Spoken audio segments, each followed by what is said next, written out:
So with the note, I would like to invite you back to one more interesting and a continuation of Dr. Ramani sir's program or the session.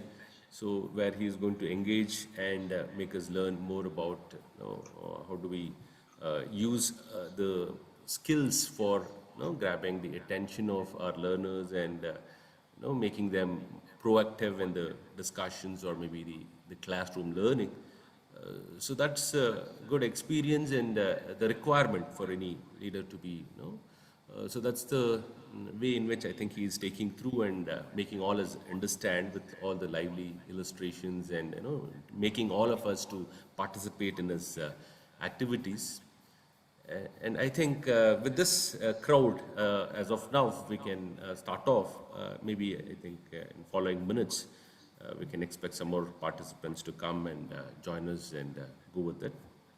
So, okay, sir. With this, I think I now invite you to take over and make it really lively and highly interactive.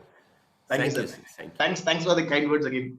My pleasure. Okay, I think second day attendance come hai, so I should be responsible. Okay, let's get started. Before we start, let me, sir, आपका screen share चालू है? Okay, yeah, fine. Now it's fine. Okay, before we start, how many people have you completed the kind of BAK test, visual auditory and kinesthetic tests?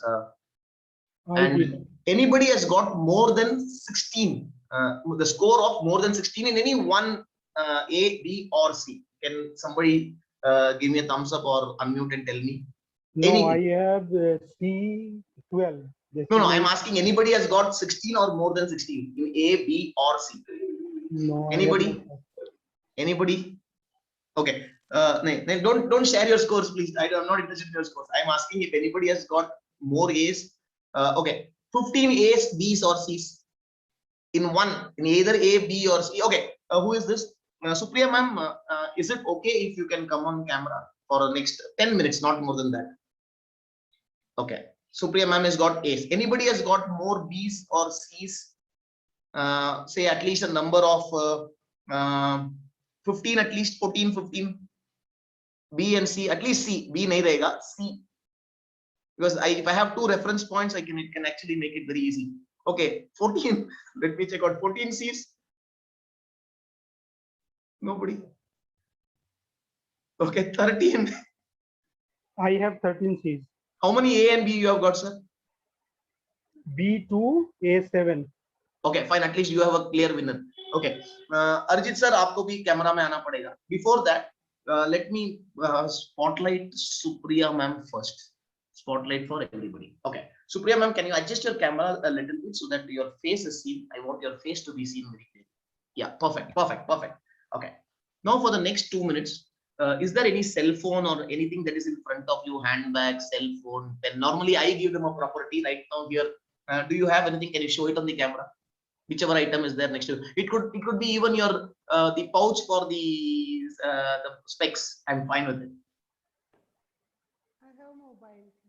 Okay, is this mobile purchased or gifted? It is purchased. Okay, fine, no problem. Now I have a question to you, and nobody else will prompt her. She has to tell it on her own. Supriya ma'am, whatever you like in that phone or what you don't like in that phone. Understand this question before you start answering. Before we start answering, don't say in that क्या बोलता है, in that model of the Samsung. I'm not asking you why you purchased that phone. I'm saying आपके हाथ पे जो phone है, the phone that is there in your hands, what you like in it, what you don't like in it. तो अगर उसमें कुछ भी रहेगा तो you just go ahead and talk, and I will be typing what she is talking on this thing. Ignore what I'm typing. I'm just going to put some keywords which is okay. I'll give you 2 minutes, ma'am. Whatever you like on that phone, whatever you don't like on that piece, not that phone, that piece which is there in front of you, start talking.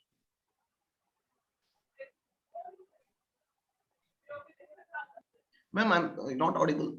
I think, sir, in this camera picture quality is good.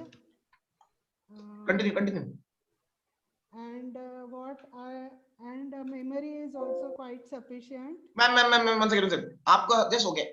See, basically, I didn't ask you in that model. Basically, think I gave you a phone and tell you what you like in that, what you don't like in that. Talk about that. वो phone को use करके कारण जो भी समझ में आया, ignore that. What you like in that piece. It could be a handbag also, some stranger's handbag also. First time if you are seeing that one, what you like in that, what you don't like in that. I like color of the model Okay. and picture quality, Okay. and I don't like it. Somewhat it is heavy, Heavy. Okay. and और 4-5 point बोलना है. language option is not there. Okay. I can't choose different languages Okay. in this. Anything you don't like? Scratch है, patch है. No scratches, huh? No, there is no scratches in this, but I liked model. It is heavy, Model. Okay. means it is easy to use. Okay. No, easy to use only when you know you have used. Okay, I'll still write it. Okay. Next. Arijit sir, you said you have got more C's, right? Yes, 13. Okay. Okay. आपके सामने कोई handbag, sorry, handbag नहीं, bag, pouch, purse, anything you have? Laptop है. Okay, नहीं, laptop नहीं sir, something. अच्छा, आपके पीछे एक curtain है घर पे. Okay, आपको curtain को दिखाना जरूरत नहीं है. पीछे का जो curtain है AC के नीचे, just that. हाँ. Okay. Now, I'm asking a very simple question. What you like in that curtain? What you don't like in that curtain? You can start talking. Color of the curtain is good. It's, Okay. Quality is also good. Okay. Then it stops The- sunlight coming into the house, Okay. and sometimes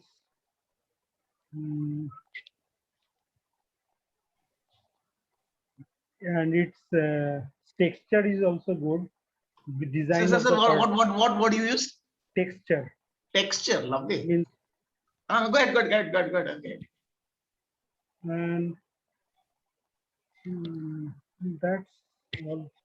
One more point. Length of it is sufficient for my window. Sufficient. Okay. Thank you so much. So let me remove them from the spotlight. Okay, couple of points. Now understand something. There are 3 types of people. I can go on with this exercise for at least 20-30 minutes, but I will stop it here because I just want to share and start with today's topic as well. So please understand there are 3 types of people: visual, auditory, or kinesthetic. There will be a dominant force of either a person being visual, auditory, or kinesthetic. Now, if you look at it, जिनका A ज्यादा है. Now, some people will ask me next question, which I will answer it later on. If I don't answer it, immediately ask me. If I don't have a clear winner, when I say I don't have a clear winner, that is the difference between A, B, or C, the highest and the second highest. If it is at least 4 or 5, we say there is a clear winner. Like for example, Arjit sir ka first was 13 and the second was 7. So 13 minus 7 is 6. That's a clear winner. So he's dominantly kinesthetic by nature. If C is more, we say kinesthetic by nature. If A is more, we say visual by nature. What it means, I will just share with you in the next 3 minutes. First and foremost, the representation part. Yesterday in the NLP thing, I was talking about how we interpret data and how we store data in our mind. So that is equally important. The mind stores the representation, how it happens either if a visual person will store it in lot of visual words, a kinesthetic person will store it lot of in emotional words. Let us understand visual means. Look at Supriya ma'am.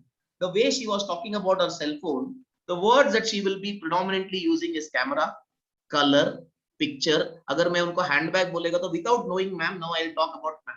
Tell me if I'm right or wrong. Ma'am will focus on handbag का color, design, अच्छा दिखना चाहिए. That is more important for her, kind. Whereas same Arijit sir, if he's going to buy a handbag or a bag, for him the quality, brand, because emotional appeal will be much more for Arijit sir. For example, Supriya ma'am को emotional appeal नहीं, वो खाना का plating बराबर रहना चाहिए. उसमें वो नींबू का जूस में ऊपर 2 नींबू चिपका के वो अम्ब्रेला लगा के देगा तो ma'am is like too happy with the umbrellas on top. Okay, because the visual appeal of the food is far more interesting for ma'am. Similarly, Arijit sir के लिए खाने का taste is more important than how it looks. चपाती थोड़ा आड़ा टेढ़ा रहेगा तो ही चलेगा, लेकिन अगर स्वाद रहेगा तो बस हो गया. Am I right, sir? Arijit sir? Yes, sir. Okay, so understand this. So this is predominantly the way we represent and the way we speak about things. we will start to use these kind of words. Okay, now there will be some other words also. A kinesthetic person will use some visual words, a visual person will use kinesthetic words, but the dominant words will strongly be something which is visual, means visual words. Like for example, let us take a look. Camera visual, picture visual, color visual. Heavy is a kinesthetic word, but she will still use it. Language option, because she wanted to prove the phone. Agar if I give, normally I give my phone in my sessions, I give my phone jo pehla baar they are looking at it or they are feeling it, and when I give it to a visual person whose A's are high, they will not even open the phone, they will start looking at the phone and talking. Whereas if you give the phone to a kinesthetic A, first thing they will say, suppose I give a bag, the first thing they will say is, can I open and see inside? For them, that opening part is more important than looking at the bag. Okay, so these are some of the examples to No, I understand. want to say something. Please, ma'am. अगर खाने की बात है तो पहले हम देखते हैं, उसके बाद खाते हैं ना sir? When I'm not okay. I'm not making a statement that this is right, visual are right, or kinesthetic is right. I'm saying this is a dominant influence that people have. You might have a dominant visual appeal for you or a kinesthetic appeal. It doesn't mean this is better than the other people. They are better than this. नहीं. खाने का ही, for example, आपको पानी पूरी, probably you will not like to have it at the roadside stall if given a choice.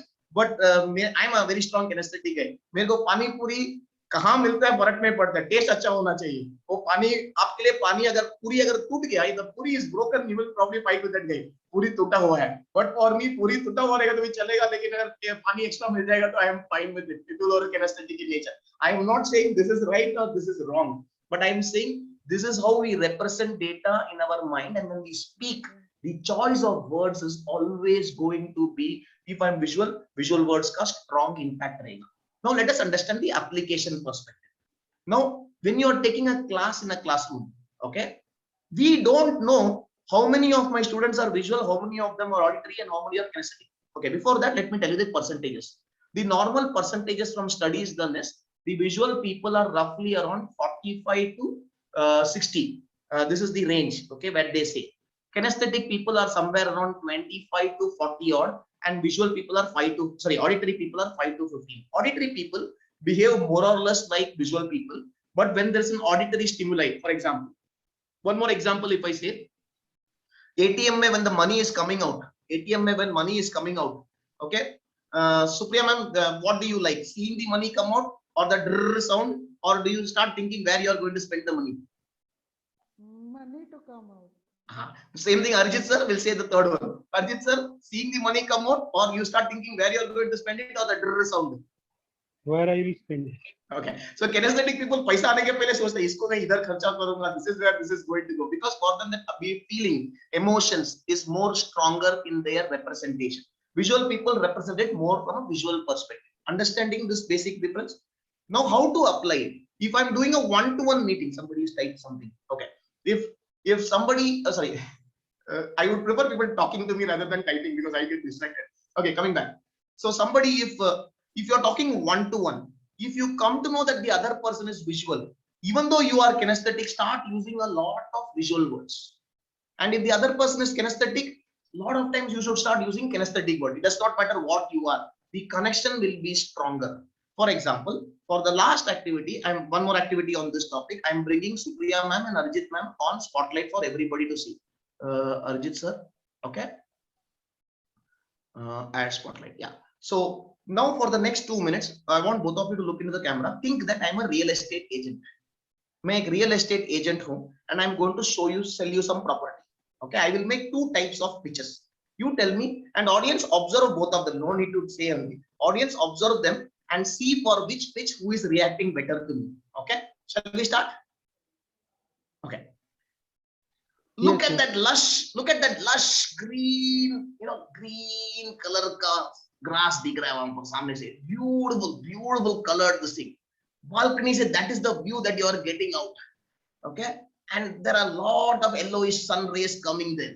Okay, can you see ma'am is at least starting to slowly smile, whereas Arijit sir is like khatam ho gaya, kind of a thing. Now I will give you the second pitch.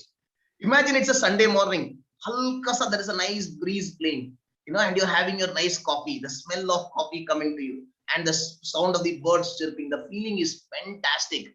Okay, can you see this? Can you see which pitch did you like, ma'am? Which pitch did sir like? I like the second one. Ma'am? I like first. First. Okay. So when you talk to visual people, if you use a lot of visual words, they will respond to you better. And when you are talking to kinesthetic people, if you use a lot of kinesthetic words about feelings, emotions, they will respond to the the kind of this thing. But in a classroom, what happens is I have people who will be a combination. The people will definitely be a combination. So when you're addressing mass gatherings, when you're addressing people and large, always make sure that you use all the three words. The meaning will be the same, but the choice of words should sometimes be, you need to use a mix and match of all the three words consciously. That is when, because both bar in sessions, what happens, two people talk the same thing, but somehow you connect with one person or see the logic with one person's topic, same point both have made, but in their own words. You don't connect with one person, you see the logic in the other. Why? Because I was visual, that guy was visual, the connection happened. I was kinesthetic, that guy was kinesthetic, the connection happened. Even now I'm using words like seeing the logic and connection. Why? Some of my audience will be visual, so when I say see the logic, they will connect, because the word see will excite them. And when I say connection will happen, the kinesthetic people will get connected to those words. So you have to have a mix and match of these words. So the same things can be said in different words. So some of the adjectives you can use in a classroom session, which will definitely help. What the easiest way is, if you are kinesthetic, practice using some words like which are visual, like beautiful, lovely, etc. Like I'm a very strong kinesthetic person. So when I talk to audiences and whenever there's something, I have made it into a habit now. The first thing that comes out to my words is lovely, fantastic, lovely. Now I use both, fantastic for the kinesthetic people and lovely for the visual people. The connection happens with both people. So you can practice this. If you are a visual person, start using words like interesting, awesome, fantastic, wonderful. They will connect better with the kinesthetic people. Don't leave out people in the mass gathering, because that is most of the times some people connect with you. That is why in English there's a beautiful word. How was the look and feel? Have you heard this dialogue? The phrase look and feel. Because look is for the visual people, feel is for the kinesthetic people. So we need to make sure that this combination is used. Now, anybody, any questions? You can ask me. Sir, what about auditory people? Okay, auditory people will respond more to sounds, buzz, drrr. So they are more this thing. But when there is no auditory stimuli, that is the time when they will be they will behave more or less like visual people. But they are very less in numbers. In fact, in my 12 years of training, I have met only 2 people who are auditory by nature. Probably I have done 3,000, 4,000 people. I have met only 2 people who are very strongly auditory at all points in time. Now, people might ask me a question, what if there is no clear winner? Okay, in my test which I took, I didn't have a clear winner. It was like 8, 7, 10, something like that. So then what to do? Nothing, no problem. It doesn't mean that you are neither visual nor kinesthetic. No, it does not mean that. It only means that this set of questions probably did not suit you. In Google, you can go and search for VAK test. There are hundreds of tests available. So give the test and you will know what dominant personality you are. Okay, you can do the test again, but sometimes without the test also you can understand. How to understand? I'll give you some examples. When you go to meet, like when I used to go to meet clients, first thing I look at is their table space. Now Supriya ma'am's table space, without even knowing Supriya ma'am, I can tell her table will always be clean. Files of folder mein rahega. If Supriya ma'am uses a laptop, it will be organized. One folder ka andar, one subfolder ka andar, one more folder, and then the files will get stored. Am I right, ma'am? Yes, yes. Thank you so much. Yes. Okay. 100%. So by seeing her table only, I know ma'am is visual, so I can start talking. Whereas same thing, Arijit sir ho ya mera agar aap system mein aa jaoge, first and foremost, we will have hundreds of icons on our desktop only. We will not put it into subfolders. Arijit sir, am I right? Your desktop has got lot of files.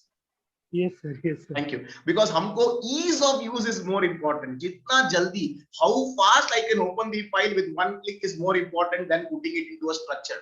Even naming of files. how I name, and all people who are kinesthetic will agree with me. We name our files like this: final document, revised final document last version, final document last final version. Why? Because we don't have the time to put it in a structure like version 1.1, version 1.2, version 1.3. But for us, that saving job karna hai. That saving thing has to get over. So this is how probably we are kind of people. So the one question that you can ask people is, when you go to a new person, you're meeting somebody for the first time, unke paas ek cell phone rahega ya laptop rahega. You can always ask this question. Nice phone, sir. Actually, I'm also thinking of buying a phone. What is good in this phone? What is not good in this phone? And let the person speak for 2 minutes. In that, start listening to what all words that they are using. From that words, you will immediately come to know that this guy is a strong, dominant visual person or a kinesthetic person. Immediately, when you start talking to them, change your words and start using the other person's words, and you see that that certain person starts liking you. I am not saying influencing you. If the other person starts liking you, or a connection gets established and both of you are on the same page and seeing the same logic, then there is a very high chance of both people, because they like you, whatever you say, they might accept it, if not implement it at least. So this is something from a VAK test. I went zip zap zoom mode because I have a session to the next session also to be completed. So any questions on VAK you can shoot. I'll take around 5 minutes of question answers. I hope I get some questions. Sir, apart from visual, auditory, and kinesthetic criteria, OC. OC means? There is another 2 criteria, but they are not very strong, which is olfactory, which is our senses of food, and one more thing is the C. I forgot that. But VAK is enough for you to understand the basics. Yeah, coming back to your question. Sorry, I didn't get your question. No, I want to know that VAK test mainly tests 3 characteristics. Apart from these 3 characteristics, are there any VAK tests which can test other things, or this type of tests? Are there any other tests which test? Sir, VAK test is only to find out whether you are strongly visual, auditory, or kinesthetic. That's the basics of this test. Now, sometimes one more thing will happen. Okay, sometimes some people might get a wrong result. They know they are very strongly kinesthetic, but when they did the test, it would have come as visual. Now, I'll tell you why this would have happened. Sometimes when the question is in English, we translate the question in our mind in our mother tongue. This happens with everybody, whatever be our mother tongue. So sometimes when we translate it, instead of a visual word, we would put a kinesthetic word. In English, all the 3, if you notice the test again, all the 3, A will be all visual words, B will be all auditory, and C will be all emotions and feelings and touch, heaviness, texture of the kapada which you said. They are all based on feelings. So the C words. But when we are translating it, and in our mother tongue, sometimes in our mother tongue, we would have put another wrong word. A visual word, we would have put a kinesthetic word, and that is why I would have ticked on the other one. Thank you so much, sir. Varadarajan sir, thank you so much. Yeah, for sharing that. Sir, I want to know that you said that after categorizing it into visual, auditory, and kinesthetic, if the difference doesn't come 6 or more, then we have to, then it may be the case that that test is not suitable for that person. No. I said that questions of that test did not suit you. Yes. Then so you go for another test with other questions. Same test with other questions. There are a lot of VAK tests with different questions. In fact, I myself am making some of these questions in mother tongues. In I think there is a Hindi there is a VAK test available in Google. Okay, because if you are very strongly influenced, that's okay. You cannot change language, you will not change. So the way you interpret in your mind is how it is going to be. So you can take the VAK test in regional languages also if you get hands on that as well. I'm only saying that questions did not suit you, not that test did not suit you. That questions probably did not suit you, and something got lost in assumptions when we're translating it in our mind to understand the question. That is what would have happened. So you just set 1 or 2 more questionnaires which is available in Google. You will find out what is your dominant personality. Or kuch nahi, you just record something of what you say for 3 minutes and see what all words you use. From the verbs that you use, immediately you will understand that there is a very strong visual or a kinesthetic influences there. Just by talking to you and listening to you, you will find. There are one more things which I didn't want to say, but now that you are making, I'll just say, but don't, this test needs a lot of experience and practice. First is hand movement. When Supriya ma'am talks in her classroom, Supriya ma'am's hand movement will be near her shoulders. Am I right, Supriya ma'am? Okay, lost her. Maybe, sir. Maybe you can check your videos. Your hand movement will normally be here. Whereas when Arijit sir is talking, Arijit sir hand movement will be near his stomach. When he's talking in the classroom standing, hand movement will be near the stomach. So people who are visual will normally move their hands near their shoulders. People who are kinesthetic will normally move their hands most of the times near their stomach. Breathing patterns. Supriya ma'am will normally breathe only from her nose. Arijit sir will breathe from his stomach. Deep breaths, always. Most of the times it will be deep breaths. Last point, please don't practice this without, I'm making a disclaimer before I make that. Eyeballs. If the eyeball is slot on top and there is a lot of people white color seen below the eyes, then this person is normally visual in nature. If the eyeballs are below, then this person is normally kinesthetic in nature. Use that as a last resort. There are other tests to find out whether somebody is VAK. Okay, it does work. It 100% works.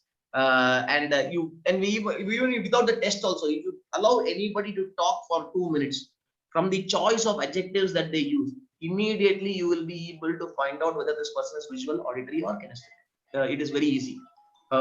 And it's their behavioral, their patterns. You can easily identify your students. You can, first thing you should know is find out what your principal or director of the college is.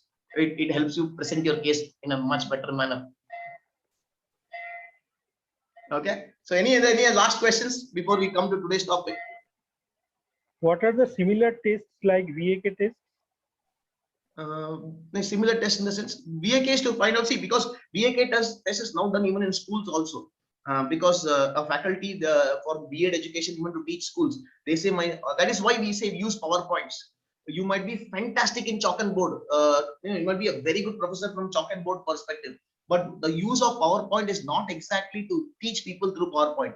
But what happens is the PowerPoint में कुछ अच्छा picture है, cartoon है, animation है, color है, the visual people get attracted to it. The kinesthetic people, anyhow, your chalk and board is going to excite them. You know, the extra things that you do, the sound that you make, voice modulation, or sometimes you just tap the duster on the board. So what I'm going to share right now, is basically something phenomenal, exciting, beautiful, and interesting. When you say this, you have got everybody's attention. Then you can make your most important points. So the reason why PowerPoint is always suggested as it's an alternative resort. Nobody can hold on to their attention for more than 30 seconds. Generation Z, 9 seconds. 9 seconds may the attention span of a generation Z changes. So in 9 seconds or 30 seconds, worst case scenario, when the attention of the student shifts, if there is a PowerPoint, the attention comes to the PowerPoint. So from the attention of the PowerPoint, it might come back to you. Basically from you to, there should be some other pivots for you to hang on to your session. So your teaching style can be one, the board can be one, the PowerPoint screen can be one. So there is these kind of techniques which you can, more pillars you have to get back the attention to the classroom. It helps. Other than VAK test, there are a lot of other kind of tests in terms of attitude of people and all. Basically, psychometric test does a lot of things from leadership perspective. But from a classroom perspective, had to make the other person like you as a, because there's both of you are visual, both of you are kinesthetic, or both of you are auditory. There's a very high likelihood that the person will be interested and you can keep him engaged, him or her engaged. Answered, sir? Yes, sir. Yes, sir.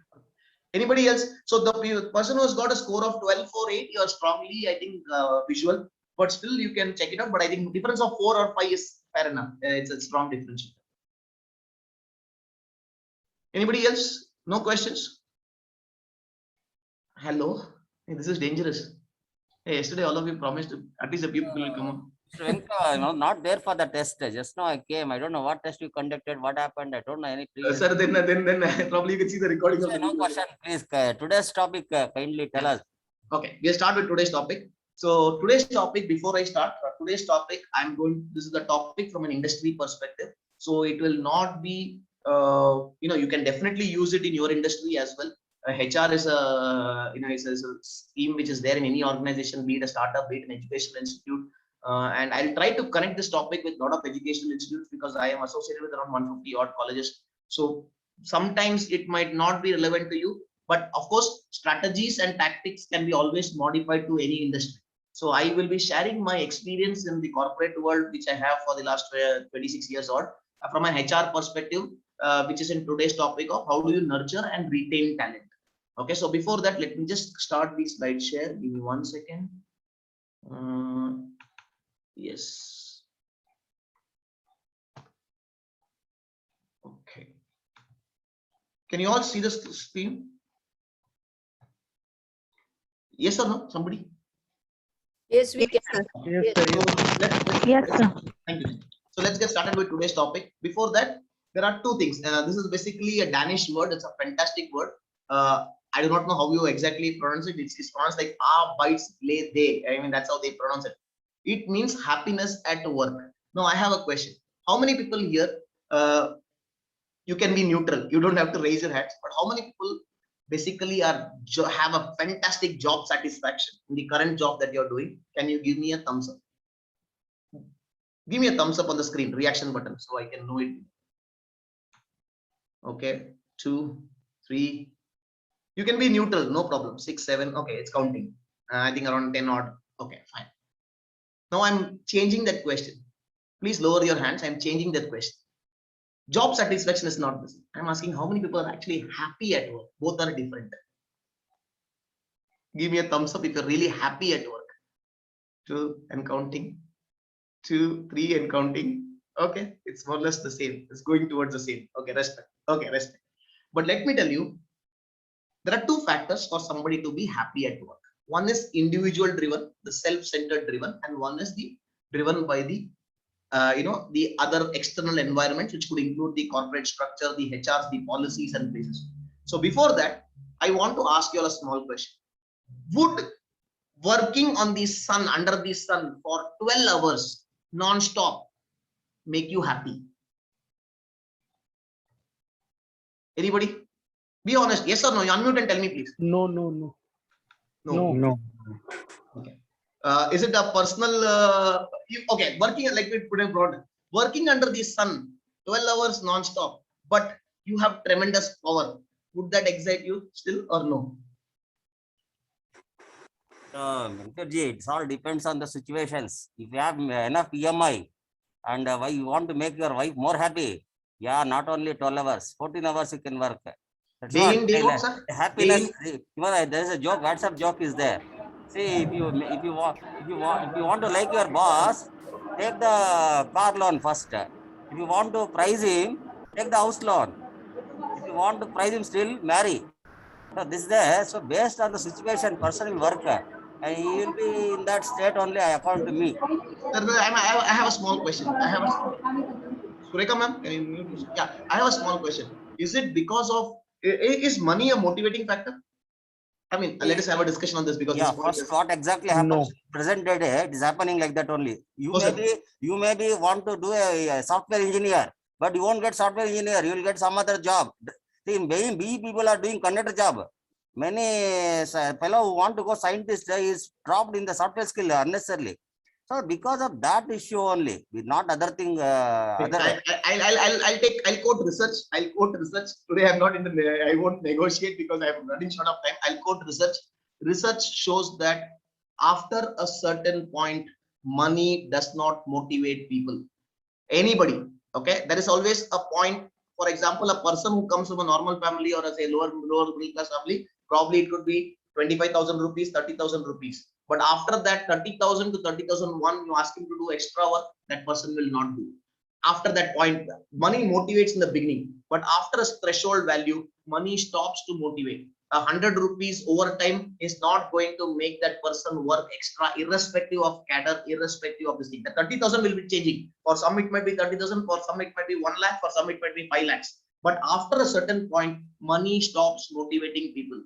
If that was the case, I can give you hundreds of real-time examples from high flyers to probably this thing. The classic example, Nandan Nilekani left Infosys and started Aadhaar card, UDI, joint director of UDI, with probably getting 30% of his salary. Now, after a certain point, money does not motivate. Now, you can talk about the small example. I'll give you an example. A person who is working as a laborer in a factory, 10,000 rupees is big money for him. 20,000 is big money for him. But after he is getting a monthly payment of 20,000 rupees to 30,000 rupees, you say, I will make you work extra Saturdays and Sundays. I'll give you 200 rupees extra or 300 rupees extra. As per logic, money has to motivate. But this guy says, no, my Sunday time is for my family time or I want to enjoy it. Now coming to your point, when I say I have EMIs or I have a lot of loans in my this thing because of which I am driven towards making money, I'm not denying that fact. But are you happy at work? That's my question. My question is not even job satisfaction. That's the second part. That also can be debated. Okay, Venkat. That will be based on his way of understanding of the life. See, in the human values, we thought, we teach actually, we learned also. What is that we want to be? Continuous happiness, self and body concept based. See, self wants is to be happy all the time, continuous. That will make it. That happens based on your relationship, based on the work, based on the attitude. That is a different story. But work on money is concerned only, I told. Happiness. My point is happiness at work. Is it because Happiness of is paisa? definitely based on your way in which you do. That's the way it will get the happiness. Even you get scolding, even you fail in No, the sir, I project. have a question. I have a very pointed question. Because this is a very important point. I think we need to stress on this fact. Suppose salary is increased by 5,000 rupees. You think I'll be more happy to work? A generous statement. Anybody will be more happy to work? Yes, 100%. Can I have a I'll tell poll? you. See, Can I have a poll? increment, No, let us have a poll. Let us have a data poll. yeah, How many sir, people say yes? sir, Yeah. increment, if you miss the increment, you get a depression. If increment enough. is properly given or bonus is given, definitely they do wonders. This is my Fair enough. observations. In my Then- 30 years of experience, I observed this. No, I'm not, sir, one second. Getting extra work done doesn't mean people are happy. And giving a bonus to get people excited is again probably a temporary phase. After that, it is going to So wane can down. I? Yes, So please. can, Yes, please. yes, sir. So Yes, I'm please. Let's Prabha. make it interactive. I'm Prabha. Yes, please. So as for the question you have asked, if you're getting a bonus, that is a temporary happiness that we get. It's not permanent because we may be motivated for some time, but it is not permanent at all. So as we are increasing our income also, our happiness get decreased because we want to earn more and more. That's what is the life going on now. The lifestyle now is also, it's not, we are not happy. We're not happy at all. I mean, see, You're- I'm not here to, let's not make, Okay, yeah. my choice of words probably might have been on the other end as well. I am talking about, are our employees or are we happy at work? And let me tell you one thing, I'll quote Kamala Hassan because I'm a very big fan of Kamala Hassan from his acting perspective. He was traveling in the first class, business class of a flight, long back, okay, and a foreigner came, sat next to him, and he was surprised, an Indian in the business class kind of. So he asked him, what do you do? So Kamal said that I am one of those very lucky few people who get paid to pursue their passion.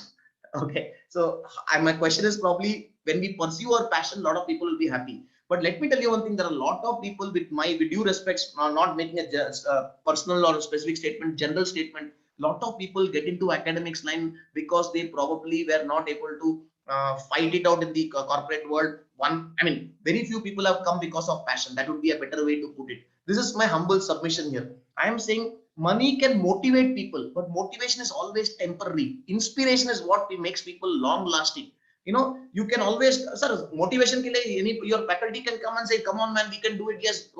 Kind of thing. 2 din mein jabardast motivation. After 2 days, the motivation drops. Why? Because you start seeking for what you want internally. And money, like ma'am said, Prabha ma'am said, you give me 5,000, I want 10,000. You give me 10,000, I want 15,000. It's a never ending process because probably our spendings increase. Yes, I work 10 hours. I probably work 14 hours. I probably work from day and night in my house also. But the question is, do I work out of happiness or do I work out of, to take care of or make my ends meet? That's the question which I want to throw to the audience. Just think about it. Okay. Now, coming from this perspective, internal perspective, I'm not going to talk today. Today, I'm going to talk like a, yes, Swati, you want to say something? I just wanted to say that, when we are talking about happiness or what motivates you, there are different people there who would, want to do Ma'am, it lost you. from, there is an Only am I not able to hear her or internal anybody is not issue. able to hear her? No, it's not audible, sir. It's not audible. It's breaking. Ma'am, Swati ma'am, we are not able to hear you at all. The easy self. I think there's some connectivity. Yeah, I issue. think there's a connection issue. So probably Yeah. Okay. Swati ma'am, there's a lot of disturbance. We couldn't hear a word of you, so probably I'll continue with the topic. Okay. Coming back to screen share. Where was I? Yeah. So I want to share this screen. This is something which is probably happiness. But 1 second, let me put this on the share screen. All of you can watch this video and come back. Where am I? Yeah, meeting controls. Stop share. 1 second. I'm just sharing this link. Can all of you watch this video? Fatapat, it's a 1-minute video. That's happiness at work. Can all of you watch that video? Got the link? got the link, but it is not hyperlinked. So you cannot click and go into Sorry, can you copy paste it, on the browser? It will immediately work. Okay, let me try to. Yeah. 1 second. I'll give you a hyperlink as well. Okay, now it's a hyperlink.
Done. Nice video. Okay, thank you. So my observations here. This is passion. Passion brings about happiness. Do we like what we do? That is the key. Okay, it might be a cashier.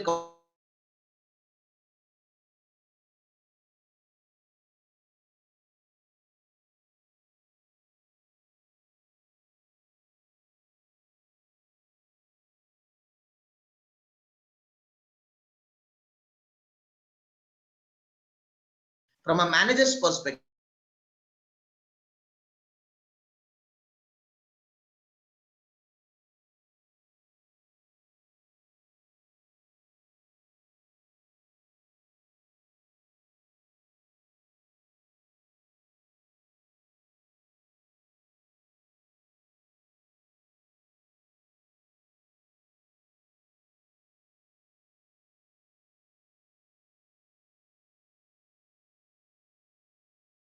is the individual.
Time.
Sharing and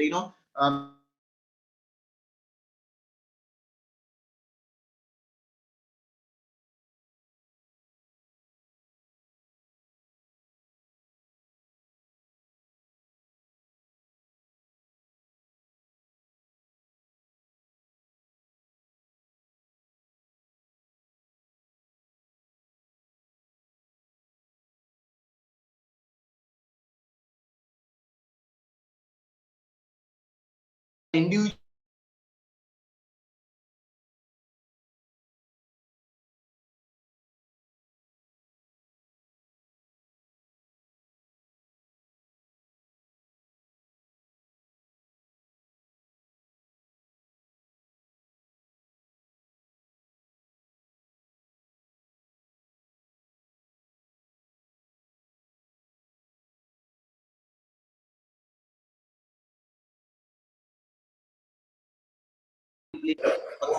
And they all say one thing: more the number of people are happy in your organization, more the number of people happy in your organization, like there's a happiness at work is there, then your profit starts soaring. Classic example, IKEA, they do the craziest things. They do their craziest things. Even Decathlon is one example.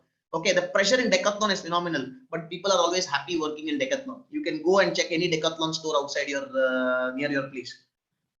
IKEA did a fantastic thing on the peaks offer day. They have once in a year, they have a peak offer day where the crowd is humongous. So what they did is the entire team came dressed in their normal wear, and on top of it, they wore bath robes, and they engaged in pillow fighting with the customer, or organized employees versus the visitors who are coming to purchase. They enjoyed it and the sales boomed.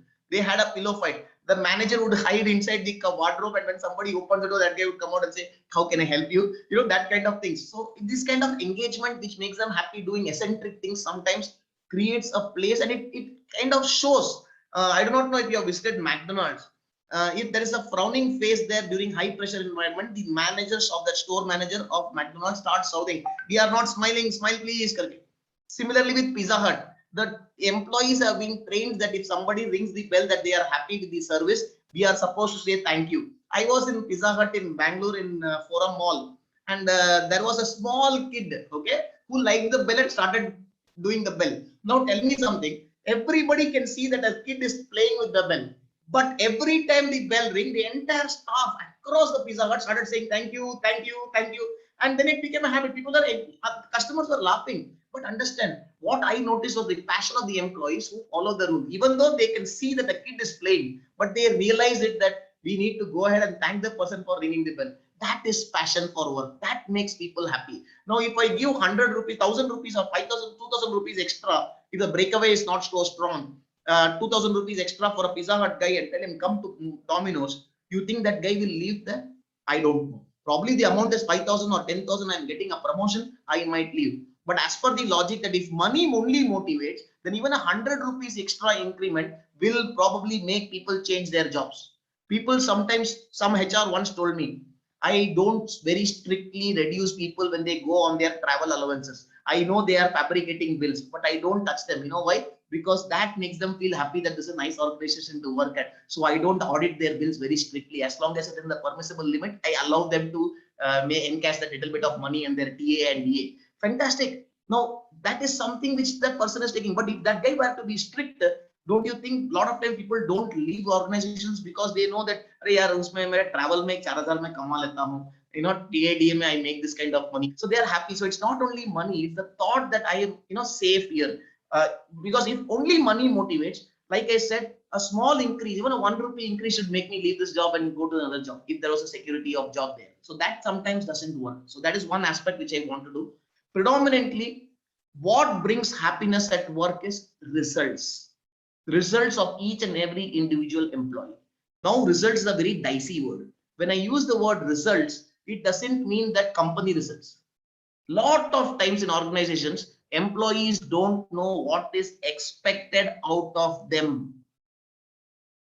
Employees don't know what is expected out of them. That is what brings a big faux pas in the system. Because if I don't know what I'm going to be measured at, if I don't know what is going to be evaluated at, and it is going to be the whims and fancies of my manager in the appraisal form, then I am not that happy at work. But even though I give a tremendous target, like from a purchase guy, you need to make sure that the finance guy, you need to make sure that the working capital of the companies is taken care of within 20 days of lead time. Now that is probably the most challenging job from a financial manager. But if that is my KRA, key result area, which I'm going to be measured on, I know that task might be daunting, but I know I'm going to be measured against this thing that is preset. Then I know that I will be happy, because challenges is actually brings about the happiness at work. I'll give a small example and then we can have a discussion for 5 minutes before I go to the next slide. What is the one thing that you remember in your life where you were success, or let me put it easier way, easier example, then we'll come to the tougher example. Would you like to play against a 5-year-old kid in a game of carom board in which you are very good at, you're above average, and you know you can defeat it for a 5,000 rupees trophy? Or would you like to fight with the carom board champion of the district or the state and for probably a same say 1,000 rupees trophy? Which will you pick? Anybody? Or we can have a poll. Number one, I would like to play with the kite and win that 5,000 rupees. Yes. Can I have a thumbs up for one? Play with the kid and make 5,000 rupees. One option. Okay. Second option, play with the district champion and probably put it in this thing. I lost to the district champion. Anybody, any votes in Facebook, Instagram? I win with a 5-year-old kid. I cannot put it in Instagram also. Okay, one vote for the second one. Okay, one tie. Others not voting at all. Yeah, I need participation, please. Please give me your votes. First one or second one? No, I do not know what you are voting for. Can somebody bring up their thought process? Let's have a discussion on this topic. Hello? Oh my God. Yeah, Richa ma'am. Sir, option 2, we would go with option 2. Why? No, the option, I want to know why. See, winning on a kid is something we being a header, that's possible normally just by seeing it. But winning on someone who is expert and winning on him is something Forget winning, even losing to the champion, is it okay? that is fine. Losing Why is it fine? because we are playing with someone who is expert in that. That gives us happiness. Exactly. That gives us happiness. You know why? You can put it in Facebook, you can get the recognition that you want. But winning with the champ and making that money probably will not make you happy. It will make you, self-sufficient kind of a thing. Paisa jeb mein aaya, that is okay. But understand what can you dundor of it. What can you tom-tom of your achievements. Probably even losing with a champion can give you that credit or the recognition that people seek. People inherently seek recognition more than money. This is another statistics, research-based statistics. I'll give a classic example. What excites you, getting gifts on your birthday or 1,000 people wishing you on a birthday? Just think, just self thought for pondering. Don't you think 1,000 people wishing me on my happy birthday gives me much more satisfaction and happiness than getting costly gifts all from 2 people? Think about it. Some answers, please. Of course, more wishes make you happier. In fact, people today do the other way around. If they don't get a wish at 10 o'clock in WhatsApp, first thing they do is thank you for the wishes करके stack में डालना चालू करते हैं. 4 लोग को thank you मिला status में, then people say, oh, this is birthday, okay, wish you happy birthday. So that makes us happy. So I am not here debating on the fact that money does not motivate. Please don't take me wrong. Money definitely motivates, but after a certain point, money ceases to motivate. It's the other thing which makes us happy. I'm focusing on the word happy because happiness is what makes you retain people. Money cannot retain people because if you are paying somebody 10% more, there is another person willing to pay 15% more.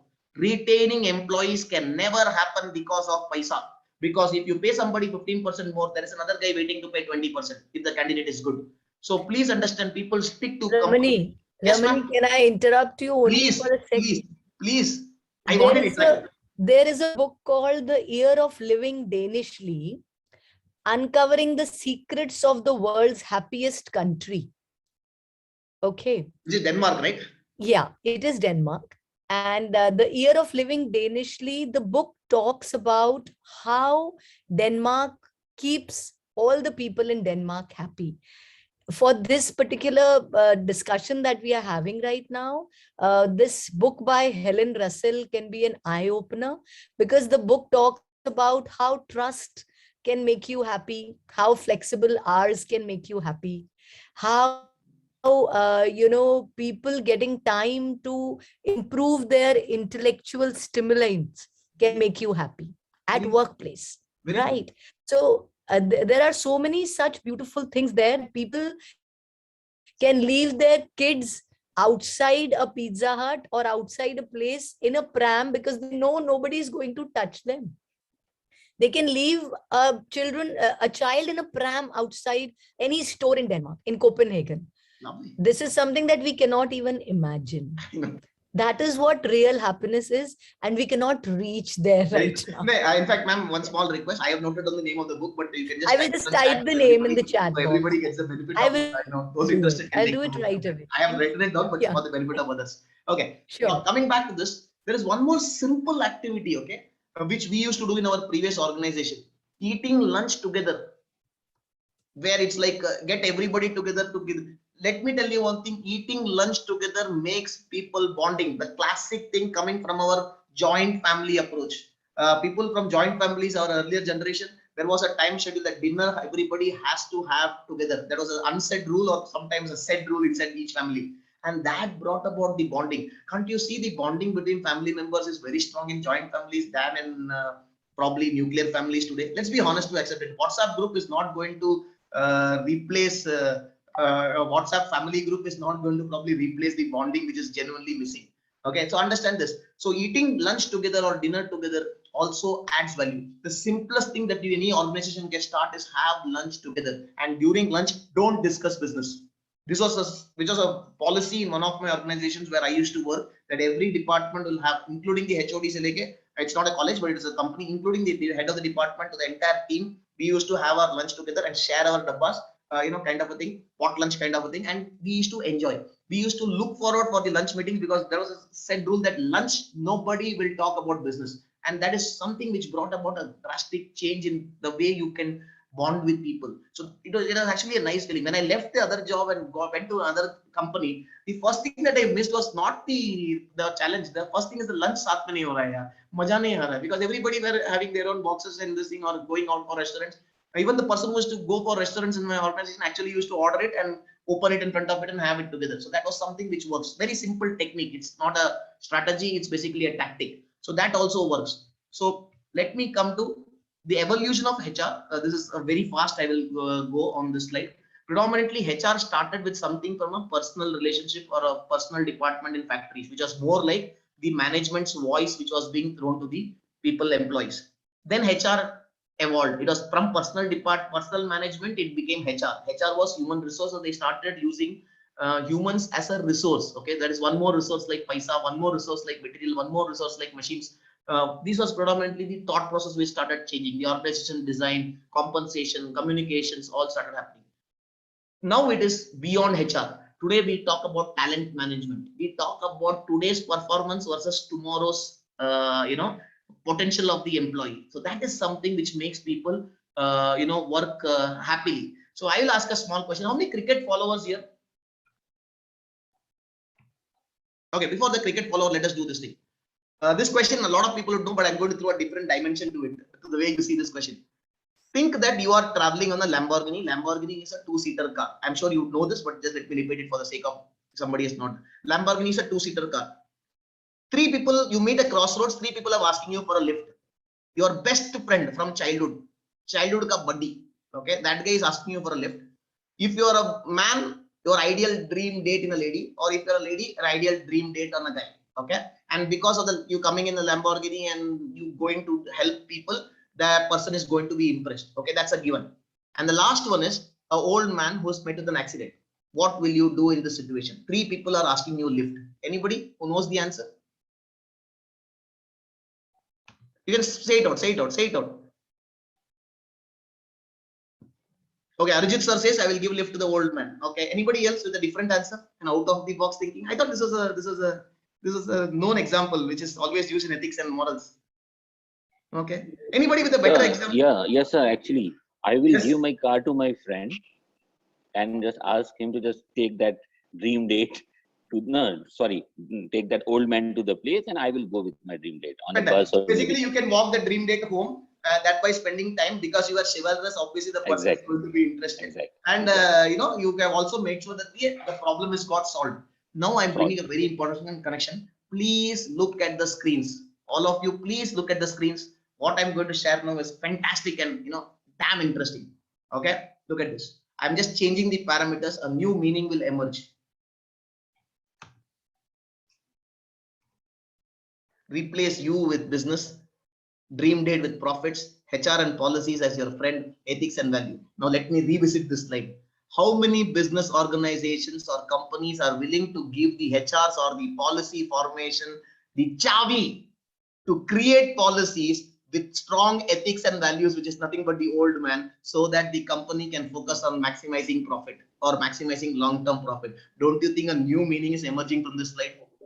So yes, but many, I will say maximum of the going with the dream dates only. Exactly. So that is because so good organizations even today, good strong organizations give values to the HR chavi. They don't interfere at all. The policies once Tata's, for example, very strong HR in policies. The policies are strong enough to take care of it, so that people are not bothered. There is no dispute happening at all because it is documented. I know what is expected from me. Most of the due respects, something which we need to learn from US organizations, though they go for maximizing long-term profit, but their policies are well drawn. This is the policy. So the policies make sure that there is no arbitration happening. I know I'm expected to make this target, irrespective. I might be a salesperson, I might be even a production shop floor guy, but I know this is what is expected from me. So when I know what is expected from me, so there is like that sense of being something structured.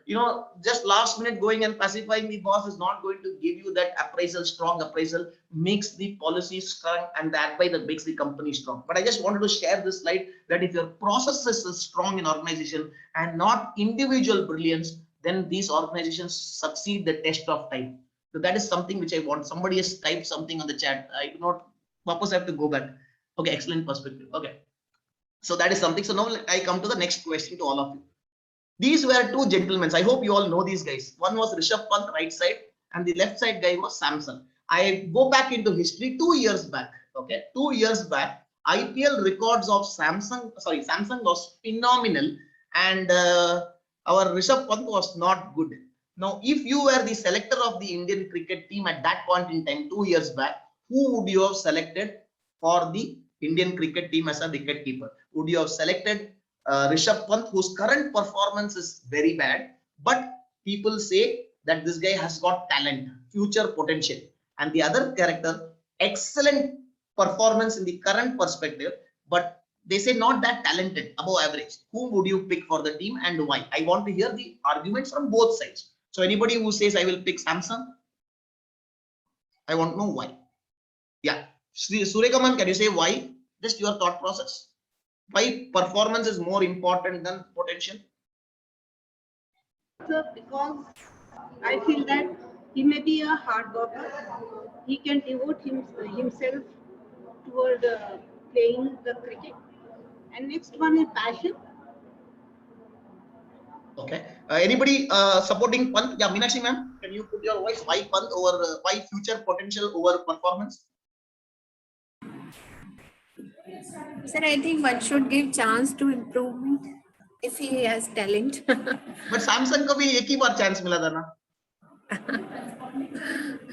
Okay. I will more prefer to give chance to Pant. Okay. Now I'm bringing, before I answer this question, because both answers will have their own valid points. Let me put this point. One person will say current performance obviously matters, because at the end of the day, I know like Dravid, consistently consistent. Okay, his average is Tendulkar's average or Sehwag's average is also in the 50s, and Dravid's average is also in the 50s. But there is a difference between Tendulkar's average of 50 and Dravid's average of 50. Dravid's average will be lowest will be probably 40, and probably the entire range will be 40 to 60 100 ka range marega. Whereas Tendulkar would have got lot of this in 0 to 10 also, but lot of scores in 100 plus also. So it kind of brings about an average. Now it's a very difficult choice. Do I go to a process-backed system where I want consistent performance, or I want individual brilliance to take me to the next level? Like that guy who's got amazing talent and take him to the next level. One can be a match winner, one can be a match saver. Now it depends upon situation which I pick. Do I pick a match saver or do I pick a match winner? Okay, both have its advantages and negatives, which I'm sure everybody would have thought of. But now I'm bringing a different perspective from a corporate angle. In corporate angle, if I promote somebody from an executive level to a manager, it comes with its own baggage. Let me tell you what the baggage is. The baggage is very dangerous at times. For example, I'll give you a real-time scenario. This happened in one of the companies where I was working. I have a sales executive in area Mangalore. Amazing guy, Jabardast sales ka banda. Mangalore market for our product was very tough, but he was consistently hitting around 1 crore plus every month, which is supposed to be a good number. And the and the other areas in Karnataka, other districts in Karnataka, where the guy was targets were around 50 lakhs, they were making around 50 lakh guy used to make around 30 lakhs, 40 lakhs. And the guy in Bangalore who had a target of 2 crores was making around 1.7 crores. Now tell me something. Ideally speaking, whom would you promote? Anybody? Would you promote this guy from Mangalore as a manager? I need to promote locally. I need to put somebody on top of this guy. What would you do? Would you hire the promote the Bangalore guy? Would you hire the Mangalore guy as a manager? Or would you bring somebody from outside? Promote the Bangalore guy. Promote the Bangalore guy. Why, sir? Because Bangalore is much tougher market in respect of No. I made a statement. Mangalore market was tough, and in that market, his target was 70 lakhs. He was making 1 crore. Bangalore target is easy. So 2 crores was his target. This guy was making 1.7 lakhs, 1.7 crores. Would you stick to still Bangalore guy? Anybody? Yeah, I want people to participate. I'm trying to make this. Actually, after hearing it, we obviously drift towards the Mangalore guy who performed in a very challenging situation, and his we can say performance is beyond expectations. That is what we feel. But my point after hearing for you for the last 5 minutes, see, whenever we hire a person, maybe he or she will be a part of a team. So we have to see the balance of a team. It's just like if we have all the Sehwags in our team, that team may not work. We may need Dravid, Sehwag, Tendulkar, even Pant sometime if Samsung is required. So that is why it cannot be highly objective in that. It's a lot of subjectivity. Can you bring in one very important point which you're very rightly thinking that the scope should be broader. But can you give me one point which is very strongly glaring and has kept missed by most people? So somebody who is performing in a challenging situation has proved himself that he can work in any future situations as well. So that should be the trigger point of hiring somebody. Just like what you said in case of Samsung and Pant. If somebody is talented, why we are saying talented means we are quite sure that even if this situation changes, which currently suits Samsung, okay, that's why he is performing quite well.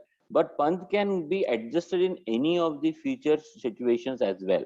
So that should be the reason of selecting Pant. Now I'll bring in my points. Okay, first point which I want to bring to the table is what is the post that we are hiring for now?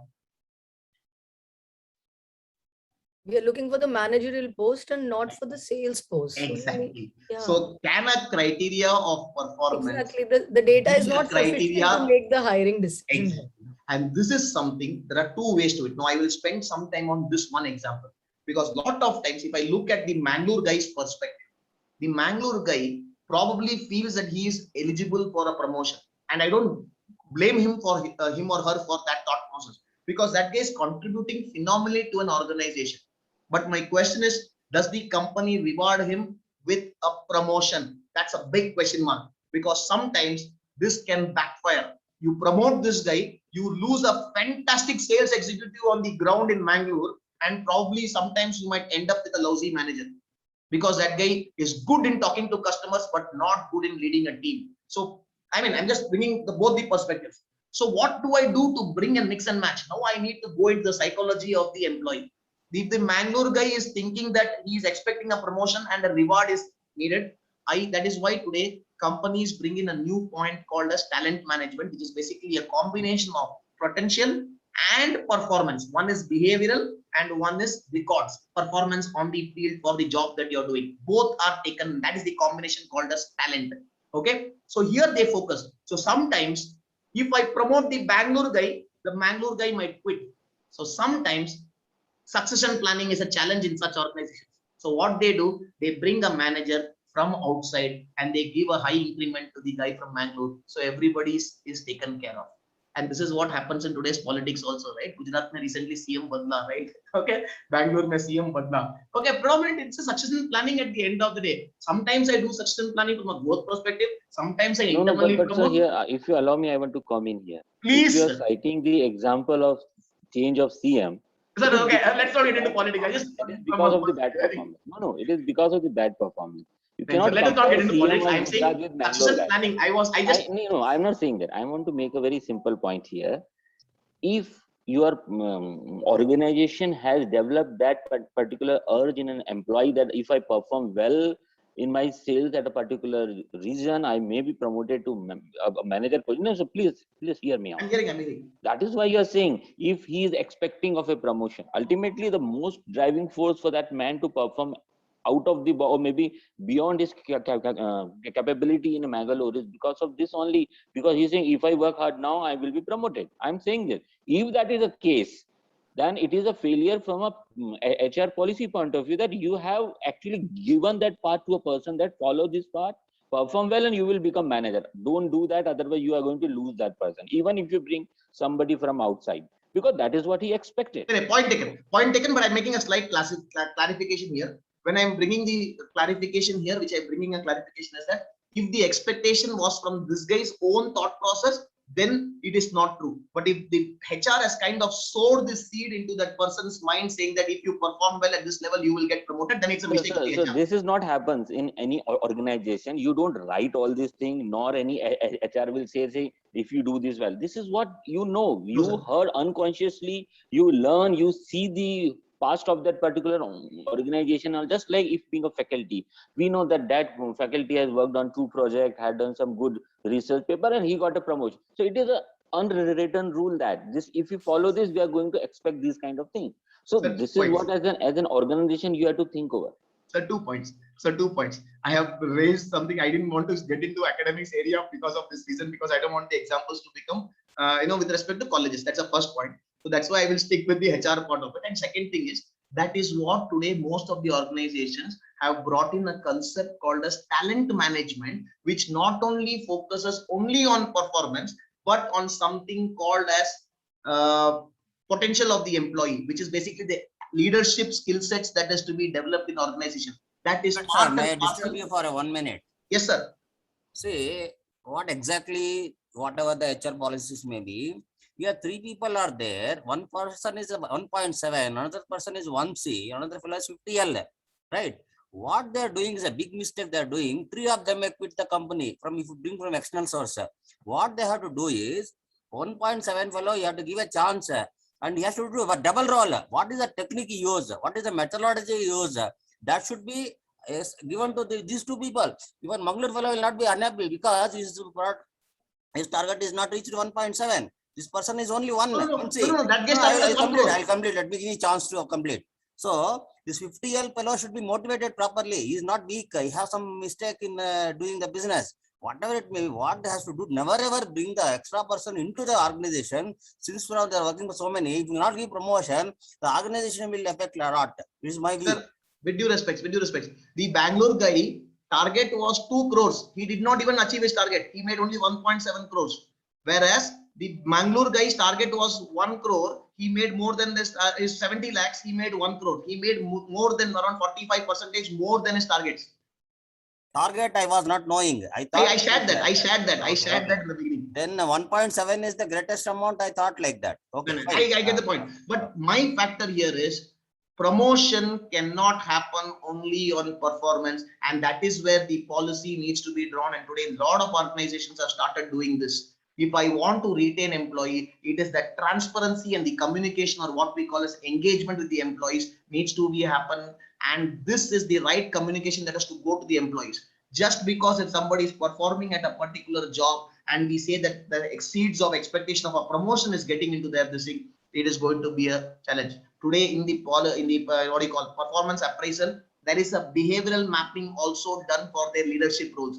So they have been told. Sir, you have not answered my question. If there is a sense of feeling of getting appreciated in a certain manner in any organization, how to tackle that? So you want a honest answer? You want a honest answer? I want an answer. I will check. I'll give you a honest answer. Is that okay? Please answer that. Thank you. Bluntly put, sir, HR policy says no man is indispensable. Sorry for this dangerous answer. I didn't want to answer that bluntly. No, So- that is what we all are talking about. That is how people are So, behaving but what I these say days. is, They what can debate help only you- when somebody has put the paper and then say, "Oh, you were expecting this. Okay, let's talk." No, no, no, It's too sir. late. It's too I late know it's too because late. they I- have indirectly given you. We will give this or leave. A person leaves. I'm saying we are not talking in that context. Then I put it the different way. I said, if there is an expectation mismatch because the HR created that wrong expectation, then it is the HR at fault. But today, good organizations which are into talent management and understanding of potentials, and we'll talk about 9-box theory in the next 5 minutes. That should give you some more clarity on how to identify potential. Okay, if the expectation is set in the right manner, then your hit rate is pretty high. See, at the end of the day, there are some people who will still leave the organization for XYZ personal ambitions, personal growth, which this company, because it's a pyramid level organization, and all the organizations are pyramid structures only, even though the flat organization might be at the bottom level, but as we go up, there is only one CEO. So whether you like it or not, there is going to be only one CEO. So this will happen. So independent charges, country independent charges are all given posts. These are all posts create to kind of build the balance. But leadership is something which people start understanding, and leadership is a behavioral pattern which does not focus on performance. Performance, I have absolute numbers, and leadership, I have potential. Hold on for 5 minutes and then I'll take this question again and we can probably discuss. Just hold on. Here comes the classic example. I will take mythology for example. Talent is unknown. Hanuman was a fantastic person who did not even know that he had talent. Jambavan, don't you think, was a better HR or a better manager to bring about the talent of the employee? Who told Hanuman, you can do it, man, do it. Just think, just the thought process, food for thought. Let us not get into philosophy and argue from that perspective. But I'm bringing a point here. Hanuman was a fantastic performer, but who did not know his limitation. Sometimes you need a manager or a policy or a HR in place to make sure to get the person beyond what that person can get. So that is a point. So now comes what is talent. So before we come to Sir, talent, if you allow me, I will just keep please, on asking please, you I'm one liking small it. thing, sir. Sir, I'm just asking this thing. You have just changed the track. What we are talking about, not somebody whose talent is hidden. We are talking about Hanumana. We said that somebody who has already performed, we are debating on that. My only observation is that what is your take on? Do you want Can I answer somebody? this? Can I answer this after I finish this I slide? just want to make a point here, sir. Do you wish that a person should continue working at the same profile, getting a regular hike? Because if you perform well, I will increase your salary. Do you think, you already said that after certain limit, amount will not motivate you, that money will not motivate you. So it is a natural urge from a person to get promoted and in that particular hierarchy. But you are saying that because of the sale performance, you cannot be promoted to managership. So what I'm trying to say, if that is the policy, it means you are just binding somebody into that particular chair forever. You got me totally wrong. Okay, couple of pointers. Okay, first point is this question from the employee's perspective or from the HR's perspective? So it is from an employee's perspective. Always. So that is basically, I'll still answer this. I will still answer that question, but that was not part of the topic here. I'm talking about policies that can get a better retention of employees. But still, I will answer this question because you have raised a very pertinent question. It's a nice question. First question: the employee ka dimag mein the expectation came in because of probably some thought process, either intrinsic or extrinsic. Agreed? The expectation of a promotion came into that person's mind. No, I'm not saying that individually. I'm saying in general. Do you think a person will sit on that chair for next 20 years? Once again, then you're talking from the employee's perspective. Are you talking from the employee's perspective or employer's perspective? I am asking the basic question. If you want me to think like a candidate or like the employee or the employer or the HR? Good, sir. I'll interrupt here. HR should be first. HR should have common sense to plan properly to improve the organization forever. If they give up, if they based on the target, if you think of Bangalore guy should be given promotion. Only if he's not interested, he can go for next candidate. If you bring suddenly fourth fellow, the organization will collapse. It is my view. Not necessarily. Organizations. So Satya Nadar, sir.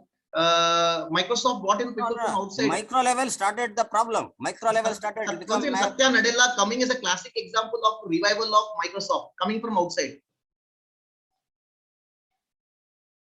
Venkatji happening, because of the not identifying the talent, people are putting untalented fellow to the high positions. That fellow will not know how to manage the further. Nice, sir. And Okay, it will okay. collapse. Sir, one second. Let us first finish.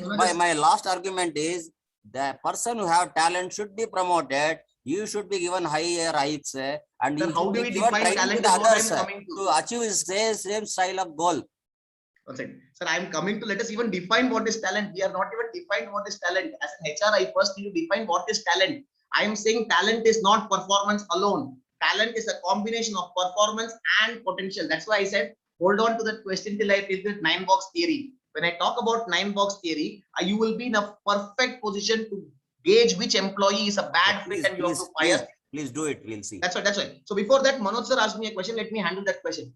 From the perspective of an employee, if the thought process of me getting promoted because if I perform well has been sown because from the policy's perspective, then that is a wrong policy from the company's perspective. That is the only point I'm making.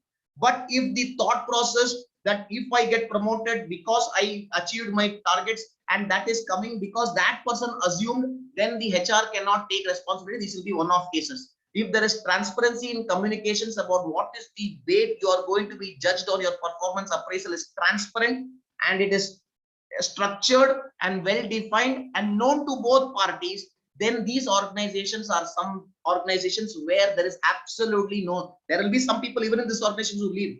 And if those people leave, like I said, no people is indispensable.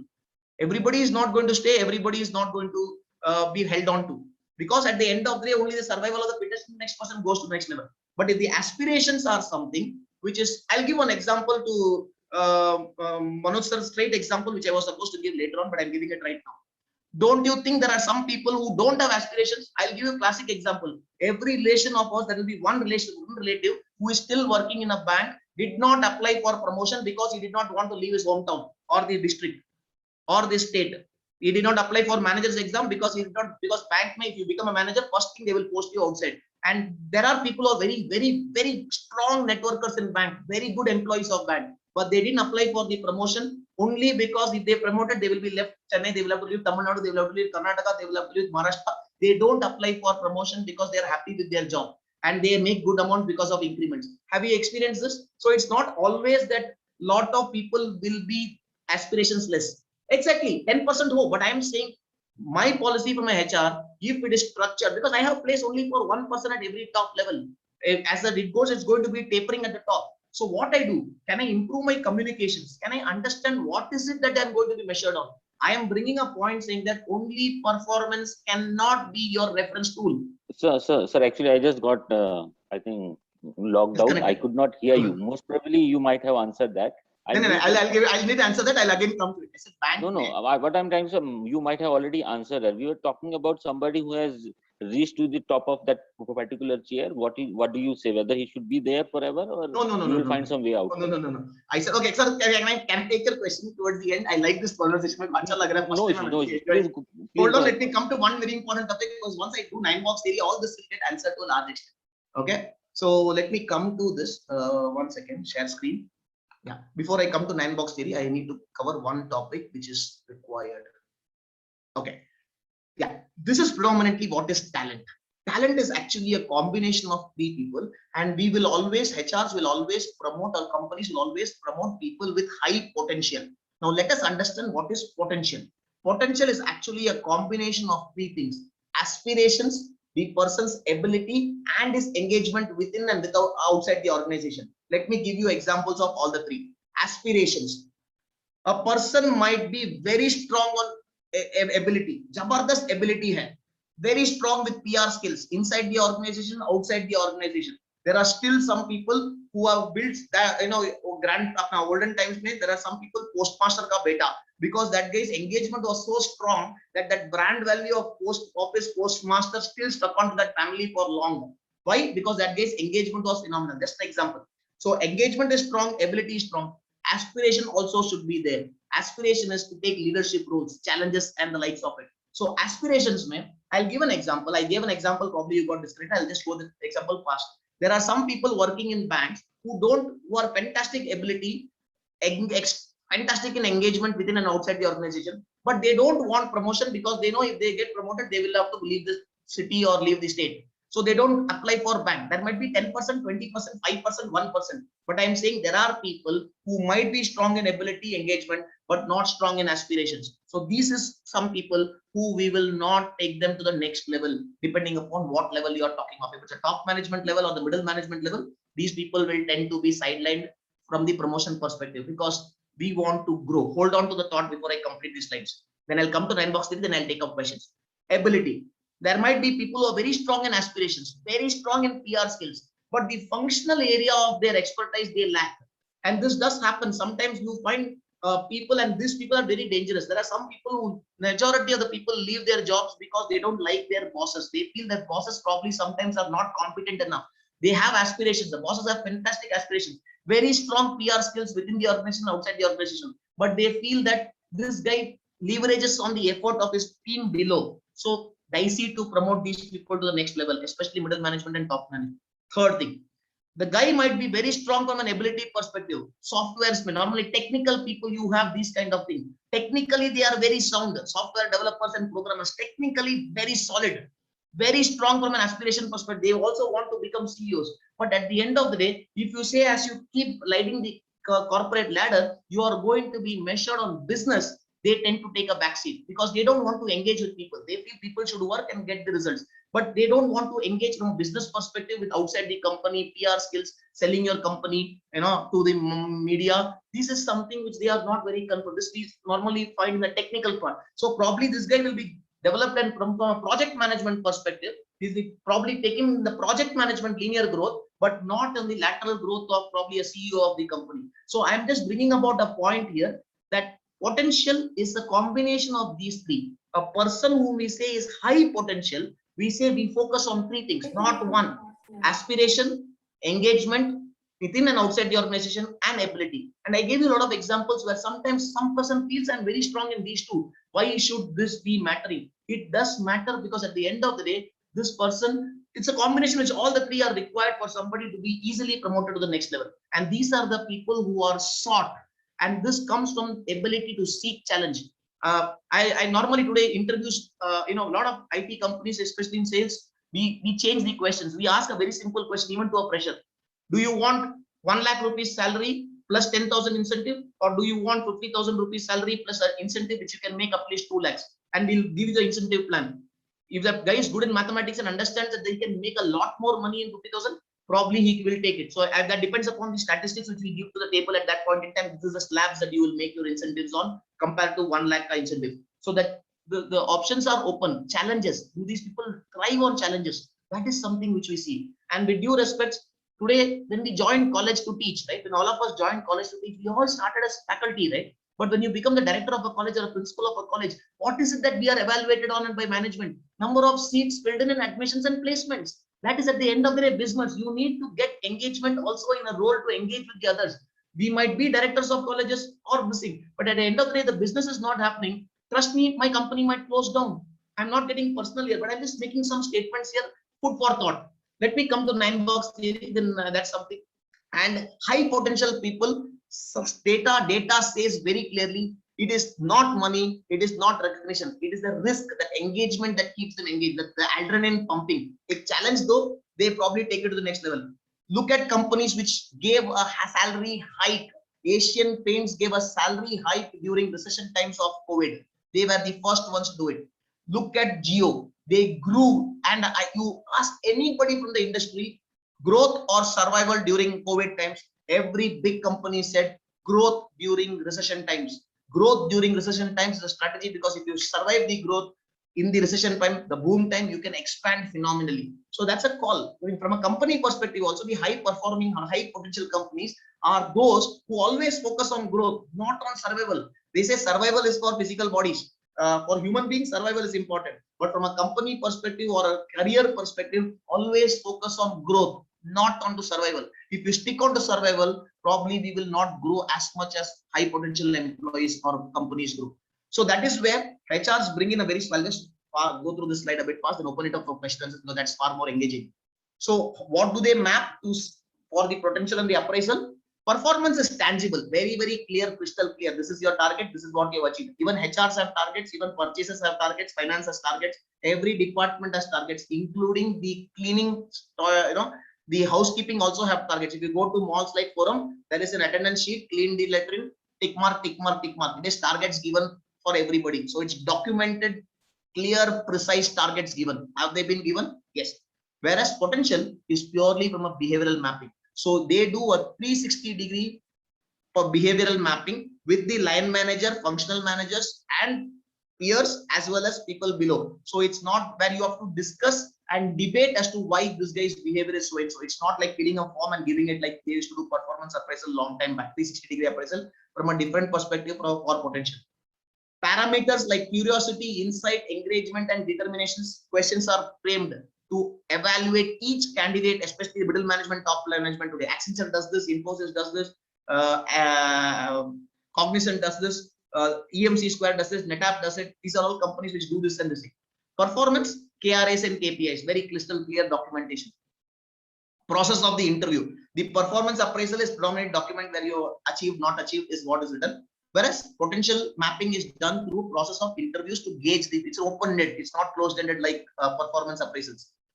Personal bias is eliminated by open decisions. Here, personal biases, if it is only performance, personal biases can always come at the setting of the finishing line. Why? Because, like for example, the Mangalore example which I brought it, if the manager likes the Bangalore guy, he will say, even though the Bangalore market guy did only 1.7 crores, he was the guy who did maximum. So Aisa bolke, a personal bias towards this guy can come for this guy, or it can be to the Mangalore guy. You can say his target was only 70 lakhs, but he did 1 crore. So even though the other person did 1.7 crores, we need to give the Mangalore guy a chance. So this kind of personal biases can always creep in a performance appraisal. Potential with 10-20 people for debating on each candidate, this interview open-ended discussions tend to reduce it to it. There will still be something creeping in, but it does not go high. This is something which I wanted to share here. Please spend 5 minutes to understand this slide. This is something which is used today by the HR in talent management.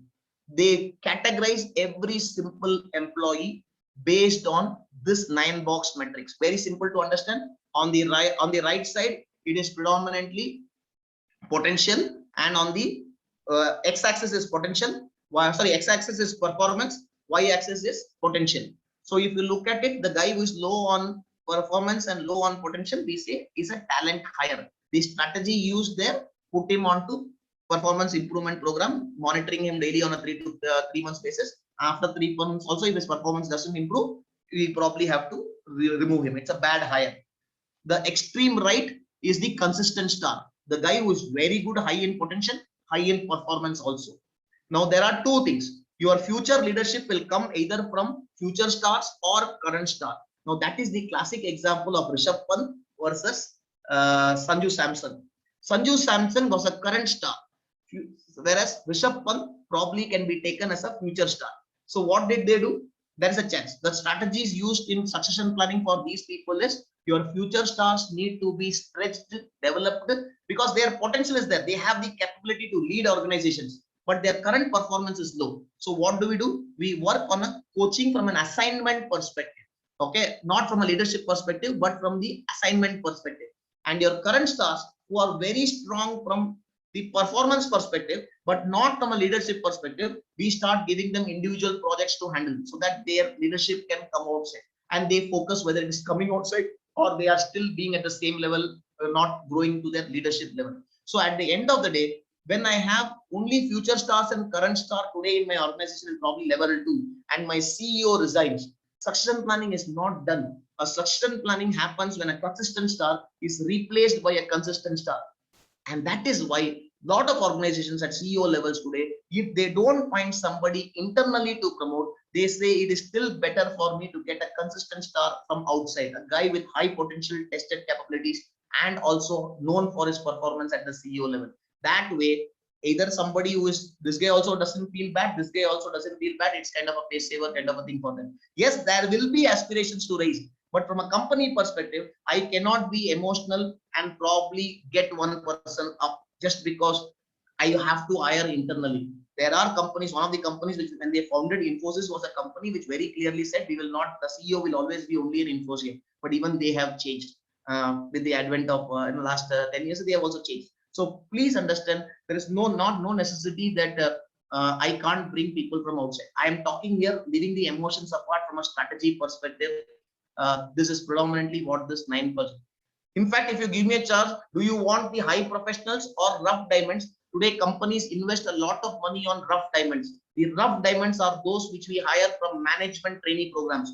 The management trainee program, 2 colleges, the good companies like Ingram Micro, they have a management trainee program. They hire people from campus for management roles, management trainee roles, and also for other roles. But let me tell you one thing, in 10 years time, the management trainee will be far ahead than his campus placement colleague who joined the organization, but not as a management trainee, but as probably at the role of a executive or whatever executive they've taken him for. Because management trainees are people whom they look for rough diamonds, people with leadership skills, performance hum sikha denge. Because if something has to be trained, performance is easy to be trained. If I don't know dance is a skill. I can always learn that skill. I can be trained on that skill. But leadership is intrinsic. A performance mein jabardast hai, but leadership roles ke liye tayar nahi hai, not willing to take up challenges. These people we want them to perform, but we don't put them at the CEO level of organizations. So the management trainees are those who actually go on a fast track career to become consistent stars and probably reach to the level of CEOs. That is why this concept of management trainees are there in very good organizations, very strong HR based organizations. Because rough diamonds are something where you just have to show them the path and train them on the stuff. It is easy to train. Whereas training somebody to change a behavior is going to be tough. A high professional is somebody who is not going to change his or her behavior. Oh, मैं ऐसे ही हूँ, मेरे को आता है, what I know, but I will not bring about those qualities. Takes a lot more time to coach and bring, because it's more from a self-motivation perspective. Whereas rough diamonds, self-motivation is strong. It's only the external quality, external skill sets which needs to be incorporated. That can always be done easily compared to bringing about a behavioral change in people. So this is predominantly what the 9-box theory talks of. Strong areas is the rough diamond, future star, consistent star, current star, and high professional. This is predominantly the area that we watch out for, and obviously talent risk. So people who are talent risk, immediately put them into a PIP program, performance improvement program, give them the 3 months time, check out if their performance improves, monitor them, because somewhere you need to monitor them also and coach them. That's a huge bandwidth loss from the other resources of the organization perspective. So I'll keep the slide open. You can ask me any number of questions. I need another 5 more minutes. I hope I have 5 minutes at the end. So we can take around 10 minutes of questions. Please ask questions now. Manoj sir, did this slide throw some more light on what we spoke Yes, of? sir. Actually, I just want to actually come in here. It's Yes. 3,3, which is the topmost you're talking about. Okay, I'm sure 3,3. we have sketched this 9 boxes for each profile we are talking about. Yes. Yeah. So when No, I say no, for each, no, sir, yeah, sir. for each profile, One second, it's one second. I made a actually not mistake. for the company. Then one second, I made a mistake. The x-axis is each role, y-axis is not each role. It is individual. Okay, no issues. Individual on each role, that's okay. No, I'm no, talking about no. the X-axis is role. My influencing behavioral qualities is predominantly on the y-axis. Okay. Now, what I'm So, for trying example, to say, let me give an we are academic example. we are I'll give you making next- it for all the individual person you are talking about, where they fall. Yes. Okay. Now For I'm example, if asking. it's an academic college, I'll give one more example. If it's an academic college, suppose Ramani is a guy who is probably doing his lectures amazingly, very strongly liked by students, but he is a person who does not want to take the tension of becoming HOD because वो pressure आ जाता है admissions का वगैरह. So you can call Ramani a high professional. No, I got it. First of all, I just want to give a small feedback. You're counting on that last 10% too much. Those who don't want to get promoted, they are exceptional. You should focus on 90%. Okay, let me give another example. 60% of the people are somebody who are high professionals. I don't want to get into academics here. It will be dangerous on my part. Okay, 60% of the employees are high professionals, but who are not willing to take up challenges in the real sense. See, that is what I'm trying to say. Challenges, because they have seen a person who has ride the horses, they have fallen down and they have been kicked out of that particular organization. It is a failure of HR. If you're making such a thing, then that's a policy. If somebody is a high performer can do that, and without anything, if somebody is not willing to take a higher role, so I think there must to be blame for the HR. Sir, can I make a statement? Not for that. Can I make a statement? No, sir. I just want to make my query. You have just. I'll answer your point. Diverted. What I'm trying Sir, to before say, that, but let me answer the question. Sir, high potential say banda, if he has fallen from the horse and not ridden another horse, then he will be in high performance. But if the guy has fallen from the horse and risen to one more horse, again tried one more horse, then he gets into current star. And if that guy is falling down and again rising the horse, then he will be either rough diamond, future star, or consistent star. It is not about falling from the horse. No. After falling up, he has not even given a chance to ride the another horse. I'm talking about those situations which has led to other performance who's seeing them far away. Don't take a ride. That is what I'm talking about, sir. Sir, Okay. just for the sake I'm of trying to make but one. I get your just point. want I to get your feedback. I'll give you Yeah, the point. I'm trying to ask that 3,3, that 3,3 for each profile. Once somebody reaches that particular thing, you are saying mentoring, delegate thing, that's okay. But do you think it will lead that person to be there forever? Because they are the most ambitious person I've seen in my career. I could see if that person has not been promoted or has been given high, he will leave. And in 94% of my cases, we have seen that person leaving that place. So do you think that's the biggest challenge of retaining those persons? This is my first query. And second, sir, then I will allow all others to come. Can you please tell me the obvious drift from that? If somebody is in 3,3, or maybe we can say 3,2 future star or somebody, what is the natural fall from that thing if you don't take care of them, where they will fall? Can you please highlight on that? Sir, first and foremost, your first point itself, I will answer both the questions. Actually, the same question. 3,3 is not permanent. The y-axis 3 might be permanent, but the x-axis 3 is not permanent. Let me give an example. That is what the example of that's the guy from a fantastic. I am an executive. Say suppose I am a sales manager of South Zone. Okay, South Zone sales manager, and I am a consistent star. I have got fantastic potential. Okay, from the potential perspective, and I have performed exceptionally well in my South Zone role. Okay, I have performed exceptionally well in my South Zone role. So I am a consistent star. So now if I get promoted to the national role, okay, what happens is I don't know whether I will be a consistent star in the national role. I could be either a rough diamond, future star, or consistent star. So understood this, it is not permanent because my y-axis is permanent to a large extent. My x-axis changes. Y-axis depends upon situations which makes me change. But if the situation remaining the same, my high will be same from the y-axis. But I don't know in my national role whether I will be a low, medium, or high. I could even falter, fail at the higher level. Is this first part agreed, Manoj sir? So ultimately, we have acknowledged that, and that's why okay. we are. So okay. Now coming to the aspect. So now coming to the aspect. So before we push him we would take him for say, vice president levels. They go into all the meetings for the. That's what grooming is all about. Today, CEO level grooming is happening in all organizations. The level 2 of the organization is started to be taken the role. He attends all meetings. He's brought into all strategy, stretching, and all. Now coming, so that is something which happens. So if he fails, then he would be. Sometimes what companies give, the resource is still fantastic. They probably make sure that a face saver is given. A face saver kind of a situation is given, where sometimes it will be a joint director kind of a thing, or a face saver given to hold this person and bring him back to where he was good at. So that is something. Some organization, suppose if that guy is doing very well and to answer that person wants to shift, then immediately what companies do is they immediately, if the guy is phenomenal and they want this guy also to take charge and there's future level leaders also rising in the organization, immediately what they do, they diversify. They probably give this new assignments to this guy to build up another company or another organization from scratch, or probably take their companies from one area to another area.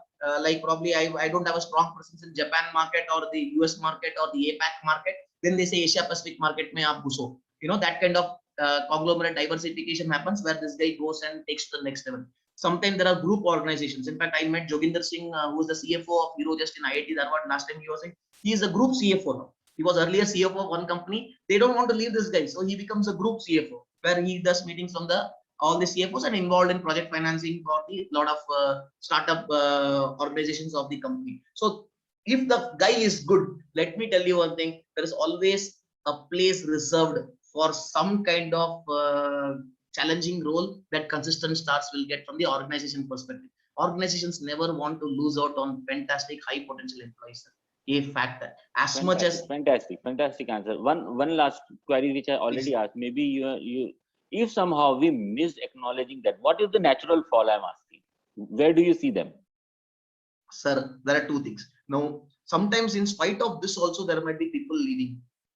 There might be people leaving. So No, in sir, I'm spite not of talking about leaving. I'm not talking about Ah. leaving. He is there. What is the natural fall from where 3,3, where that person will go? Whether he he will will still go, go to Future Star. He will still, sorry, he will still go to Future Star only. he will go to Future Star. Means he will He will not come slightly down to, down. he will Okay, not come okay. down to. So I was just asking that whether he is just going down and down and down अगर and गिरा तो become a भी talent risk. गिरा तो भी sir, to be honest, normally क्या होगा पता है क्या sir, if I put it bluntly and understand your question properly, he will not be even a Future Star. He will be he will go to another organization. Yeah, that's true. That is what I also agree with you. He will go to another organization as a I consistent star. agree with. He will I go to totally another agree. organization as a consistent star. And that depends upon his negotiation progress and market demand at that point in time. Exactly, exactly. It's not only in his hand. Sometimes market demand also plays a role. Yes, so true, so true. So that's it. Thank you, sir. Anybody else, any question? I'll keep this slide open because I think this is a fantastic slide. This is called 9-box theory. In fact, we have made a board game on this as well, which I use for Dear corporate. Venkat, you Yes, like sir. cricketers. Please, can you explain based on cricketers on 2 boxes, future and consistent, and based on their performance, you know very well about Indian cricketers. So Sir, more than cricketers, can I take IPL? Better, Can yeah, I take better, IPL cricketers? yeah, better understanding will happen. Okay. Please. I do will it. take IPL cricketers. Okay, sir. I will take IPL cricketers. In fact, yesterday news, why IPL cricketers? Because the Indian captain ka position thoda strong hai. IPL cricketers, I can go from one company to another company. Take Shikhar Dhawan. Okay. Shikhar Dhawan was supposed to be a consistent star at that point in time when he was for Sunrisers Hyderabad. But his performance dropped. So what happens? He became a future star or a rough diamond for companies. He was still a future star. So other companies acquired him and he was happy being a future star in, with high for other companies. Understood one example, Shikhar Dhawan. Say, let's talk Rishabh Pant. Now Delhi was the company which actually made future or rough diamond like Shreyas Iyer. Shreyas Iyer was probably a rough diamond when he joined the franchisee of as a player or as an employee for Delhi franchisee. But then they polished the rough diamond and gave him a task which is we see potential to lead a franchisee in your hands. So they gave him the star kind of a thing and they said you become the captain. He was promoted. He was given a challenging assignment. The responsibility was delegated to him and he did a pretty good job last year because he was a consistent star, if not for injuries. This one. And they are doing Delhi Daredevils is doing Delhi Capitals is doing this phenomenally well. They are at now. Rishabh Pant is also now. They have not changed the captain. Rishabh Pant is still the captain. They have not brought down Rishabh Pant and made Shreyas Iyer the captain. They still stuck to Rishabh Pant. Shreyas Iyer is also happy because his performance is not that high compared to the current performance of this thing. So that gives Rishabh Pant the example. So Shreyas Iyer also did not leave the franchisee on this. Chris Gayle was one example which Manoj sir said. He left the organization. He did not get his base price. And he was picked up at probably a very low price at 2 crores as a pickup point in the third auction.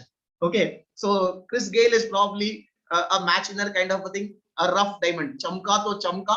Performance ka guarantee nahi hai. Okay. But he is still a rough diamond. He is your dark horse. Chamka to you can probably win your matches. But performance today is not high. It's still low. Sometimes he will in some matches he might give you this thing, but he's definitely not a talent risk because he's that guy who can actually give you that kind of a thing.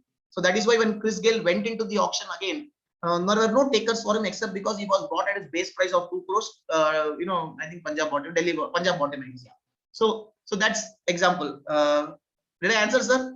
Yeah, yes, sir. Very well. Okay. Somebody has typed something on chat. Any questions, please ask me. Okay. So what is the time? Okay. So before we just have one more slide, I think. Let us just check that out before, if I don't want to miss out on something. This is from my HR perspective. Okay. Retaining talent, a humble submission. This is a fact which has been proven time and again.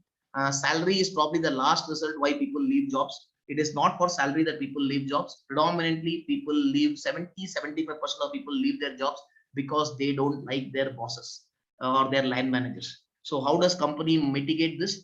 One of the reasons why for retaining talent, when you hire people from outside or you promote people, they still cling on. One of the reasons of failure, Manoj sir asked this question. What are the reasons for failure at the top? Sometimes people fail because they cling on to their previous responsibility, carrying too many monkeys on their shoulder. As you keep rising the ladder, we should also know the art of delegating work. It is not that you will do everything. that is not the right way when you grow up in the career. What can be duplicated, what can be delegated, has to be delegated. In fact, today vegetable vendors have delegated the job of shouting to automated machines. They come with a loudspeaker and that guy shouts 10 rupees, now recorded. So automation wherever is possible, delegation wherever is possible has got to be delegated. That's the sign of a very strong leader. Okay. The second thing is, it's not about paisa. It is about growth path not being seen. People leave organizations in organizations that the HR is confused. If the HR or policy is not strong, as how am I going to grow in the organization, whether it's linear or lateral growth, is that defined? Can I know that if I submit this many papers or this many and I contribute to at least one extra department like placements or admission, can you guarantee me that in 6 years time, if my performance is good in admissions, placements, as well as my teaching and paper submissions, research work done, is that documented that this is what is the criteria to become the next level leader in the organization? If that is documented, that opportunities are seen for me to grow and develop, and that is communication is very strong, that also contributes into retaining talent. Dissatisfaction with management, unfriendly colleagues is a very small reason.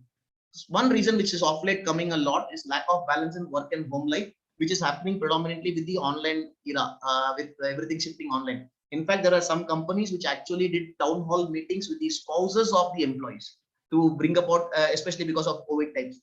I do not know how many people know Harsh Goenka's tweet. Harsh Goenka got a tweet from a wife of her employees. Yeah, we know that. We have seen that. I am the wife of so and so. My husband Yes. drinks too much tea, eats a lot, and I've seen him sleeping sometimes. What to do? And Harsh Goenka put that tweet and said that seriously, I don't know what to do. So there are companies which have started engaging with the spouses of organizations. So that is why when you do your that also helps in retaining talent, especially when you have these celebrations and quarterly meetings or celebration. Please make sure that families of spouses are also involved in those meetings. Let it be a get-together kind of a party. That brings about a strong bonding. You know why? Because when your wife knows somebody, wife of one husband knows somebody else's husband, the bonding is so strong that the person says, "Ye mahol acha hai." The environment does not make me leave the organization. So that's something which can be a suggestion. How to retain from a strategy perspective, tactics, I'll come to it later. The key here is well-defined pre-intimated career roadmap based on quantifiable KRAs. Performance has to be well-defined. This is what you're going to be measured on. Second thing is from a potential perspective, provide high-risk opportunities in supportive environment, but these opportunities need to be carefully managed. So there should be, I always say, only giving responsibilities without the power to do them will not give good. Good companies give responsibilities and back it up with associate power given to the corresponding employee to take independent charge or decisions, unless even a sales executive in a company gets a bracket 10% of discount of this. The line manager probably has 20% discount at his discretion. More than that, he has to take approvals. So there is something which Rajesh sir, 1 minute, last line. Is that okay? Yeah, okay, sir. Okay. Yes. Okay, so that is something. So tactics is communication. Transparent communication is predominantly this thing. And start finding out from the employee's perspective, be empathetic towards this thing. Some indicators, leave encashment is a very strong indication whether the organization is happy or not. If people are encashing leave, it's a very dangerous organization to work. If people are taking leave only in the month of December to remove their exhaust their leaves because it cannot get carried forward, it is again dangerous insights. So you can actually gauge organizations whether they are happy or not by the time they take the leave. If the leave is paced well, fantastic organization. Customer insights, you can ask your customers about employee opinions about the companies. That also gives you some insights on that.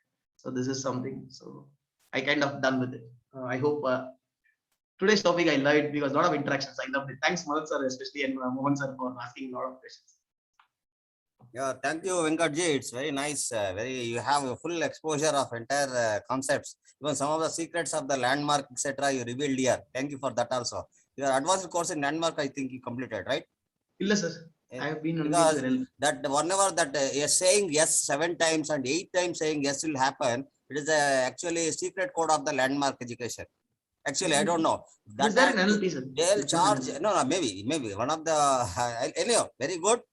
You with full of energy, you given the lecture. I am very thankful to you for this entire session. Thank you, sir. Thank you, sir. Sir, I am done, sir. Sir, please share your slide with your communication details. You can take a screenshot.